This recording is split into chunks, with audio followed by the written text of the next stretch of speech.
Mr. President, thank you so much for having me here today. I am so honored to be here to talk about an issue that is deeply personal to me, addressing the high cost of insulin and to tell my story. Imagine every day having to ask questions like, should I pay my rent? Or should I risk death by foregoing my medication? Should I buy groceries or my insulin and other necessary supplies related to diabetes? I had to make this choice relentlessly without relief every day. In 2012, at the age of 21, I was diagnosed with type 1 diabetes. Due to unforeseen circumstances, there came a time where I could no longer afford my insulin. I was forced to ration my supply of drug that is as vital to me as water. I felt myself growing weaker and weaker each day. I could actually feel myself slowly dying. One day, I was rushed to the hospital where they told me I was in diabetic ketoacidosis, a life-threatening and potentially deadly complication of my illness. I slipped into a diabetic coma, and I could have died. This was a terrifying incident. I was ashamed that I couldn't afford my life-saving medication. I didn't want to ask for help. I shouldn't have to ask for help. Insulin and healthcare should be affordable. Ever since my diagnosis, the cost of my diabetic medicine has dictated everything from what kind of job I can take, whether I can set aside some money for savings. Thankfully, I am now able to afford my insulin through my employer benefits. I'm fortunate, but I know there are thousands of people facing this struggle. The reality is that 1 in 4 patients with diabetes has had to ration insulin due to high drug pricing. President Biden gets it. He has a plan to not only save me and millions of people like me money, but also to give us the certainty, the ability to control our health without our health controlling us.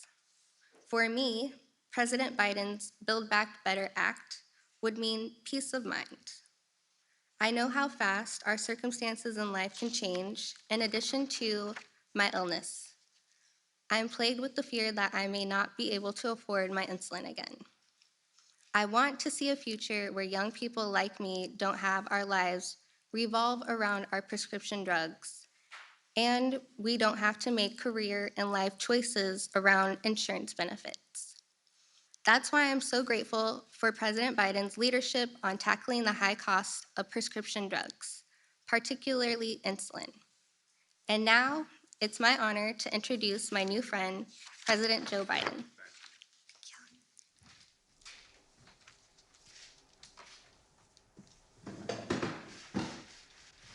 Aisha, thank you very much.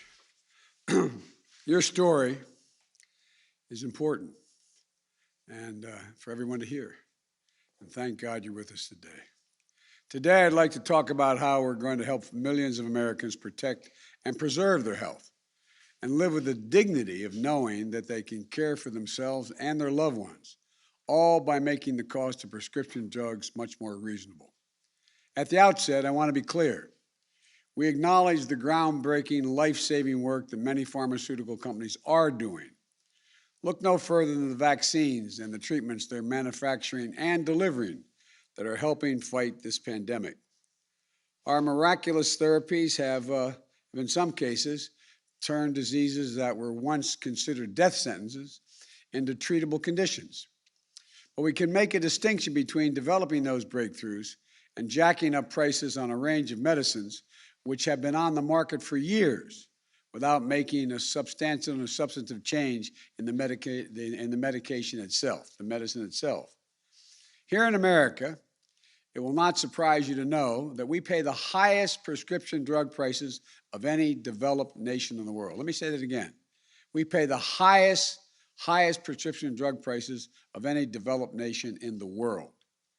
That may surprise you. What may surprise you is we pay about 2 to 3 times what other countries pay for the same drug.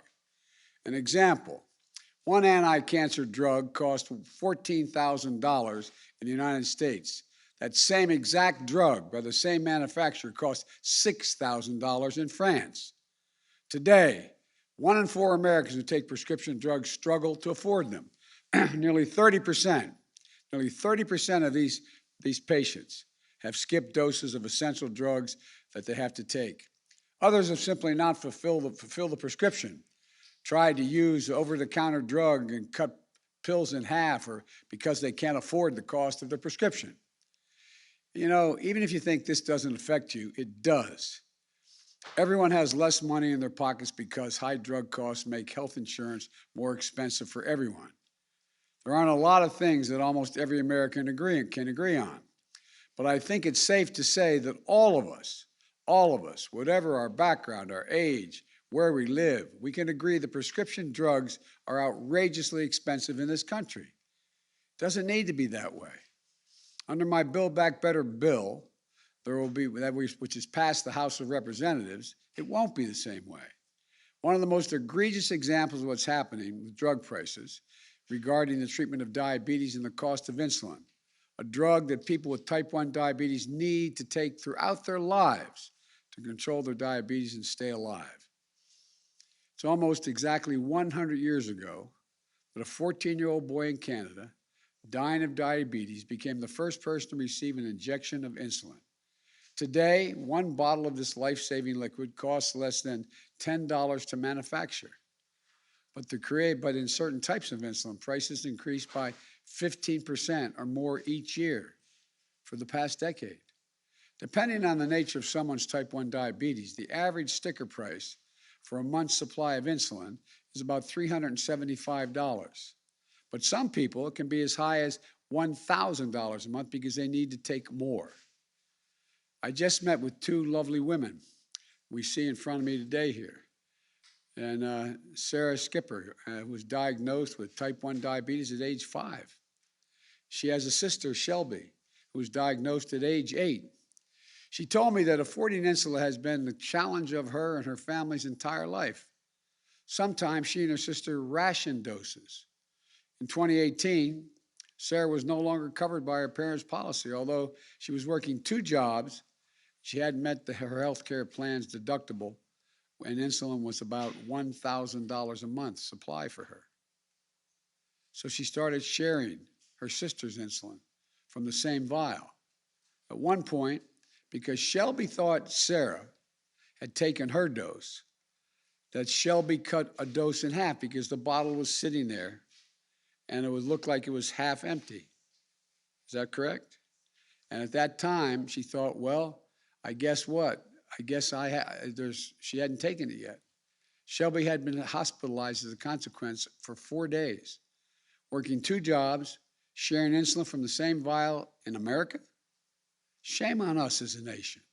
We can't do better than this. Sarah's about to start a new job and doesn't yet know what the insulin will cost.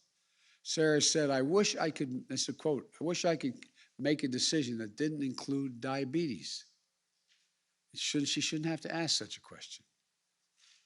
You know, I think about what just happened with Aisha, who's diagnosed with diabetes 3 days before her 21st birthday, having to choose between rent and groceries and medication. Quote, relentlessly, without relief every day was your quote to me. Having to ration her supply and feeling herself, as she says, slowly dying, she ended up in a coma. Think about that. The difference between nearly dying and thriving is the cost of one drug. Sarah and Aisha are far, far from being alone. It's estimated that 34 million Americans, 10% of the population, have diabetes, including more than 1.5 million who have type 1 diabetes, requiring daily doses of insulin in varying quantities. Remember, all of this stress, hardship, suffering, and sacrifice is due to a drug that costs just a few bucks to make. One study found that Americans pay 10 times as much as other countries for insulin. These price increases are about companies looking to maximize profits and nobody standing up for the patients. Nobody with the power to do something about it. It's enough, enough. Nobody has held the manufacturers accountable until now. My Build Back Better bill takes three key steps to lower the cost for families dealing with diabetes.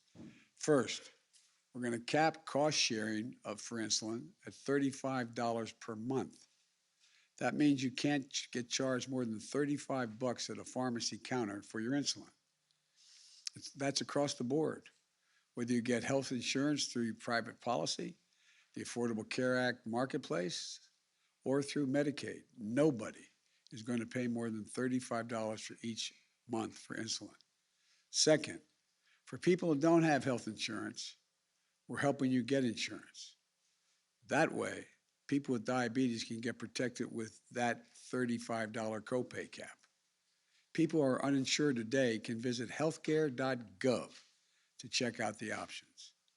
In many cases, people can get a full health care plan, including coverage for insulin and other prescription drugs, doctor visits, and hospitalizations for less than $10 a month if you sign up for the plan. If you live in a state that has refused to expand Medicaid under the Affordable Care Act, my Build Back Better bill is going to fix that as well. These changes are going to ensure access to affordable coverage for millions more Americans and help more people with diabetes get coverage they desperately need. Third, we're going to end the days when drug companies could increase their prices with no oversight and no accountability. Going forward, drug companies that increase their prices faster than inflation are going to face a steep excise tax. In other words, if you're saying to we're saying to drug companies, if you're finally doing it because to be accountable, when your prices to the American people go up, you're going to be accountable. This is important, not only from a health standpoint, but from the standpoint of personal dignity. Imagine if you're a parent of one of the roughly 200,000 young people in this country that suffer from type 1 diabetes. Imagine if you can't afford their insulin. It's not only a risk to your child's life, it deprives you of your dignity. Just imagine, as a parent, having a child with type 1 diabetes and not a damn thing you can do about making sure they have it. You've sold what you can sell. You don't have the money to get it done. Well, my plan addresses an additional fear patients face, which is that when their children are starting their careers and are no longer eligible in their parents' health care plan, they'll be able to get insulin that they need. Outrageous costs affecting everyone across the board, spanning every kind of condition and disease. I remember what it was like when my mom, when she got older and moved in with us. Her prescription drugs were thousands of dollars on a monthly basis. Fortunately, I had three other siblings, and we collectively had the means to chip in, so she didn't have to exhaust all of her savings and sell whatever she had left to make sure she could get her drug costs covered. So I'm committed to using every tool I have to lower prescription drug costs for Americans, consistent with the drug companies getting a fair return on their investment. To really solve this problem, we need the Senate to follow the House of Representatives' lead and pass my Build Back Better bill. In addition to the specific progress that the Build Back Better bill is going to make for families facing diabetes, it will also take the additional step of lowering drug costs for people on Medicare. Right now, the only thing Medicare is not allowed to negotiate, they can negotiate the cost of doctor's visits, hospitalization, all the rest. But the one thing they can't, as a matter of law, they are not allowed to negotiate the price for prescription drugs. For everything else, doctor's visits, crutches, they can negotiate. My plan gets rid of that prohibition. What I'm proposing is that we negotiate a fair price, one that reflects the cost of research and development and need for significant need for significant profit. But that is still affordable to consumers. Right now, drug companies will set the price at whatever market will bear. My plan also caps the amount that seniors on Medicare have to spend on prescription drugs each year to no more than $2,000 per year, with Medicaid and drug companies picking up the rest of the cost. And again, our plan says that any drug company can only raise prices based on the rate of inflation and caps insulin cost sharing at $35 a month. So let me close with this. I've long said health care should be a right, not a privilege in this country. And the women I've met with today, and millions like them, are the reason why. People for whom the cost of one drug is the difference between hope and fear, life and death, dignity and dependence. We're closer than ever to passing my Build Back Better bill and providing people suffering from diabetes and so many other diseases the medicines they need and the dignity they deserve, being able to afford them. This is not a partisan issue.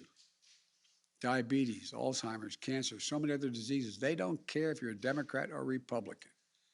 It's not about whether or not your loved ones can afford a prescription drug you need. So we need Congress to finish the job, to come together and make a difference in people's lives. I want to thank both the guests here today for being so straightforward with me. We had a good conversation in the office before coming over here. I admire you both. I admire you both. And as my grandpa used to say, with the grace of God and the goodwill of the neighbors, we're going to get this done. So you don't have to worry every single day about what you can be able to do. God bless you all and God protect our troops. Thank you so much.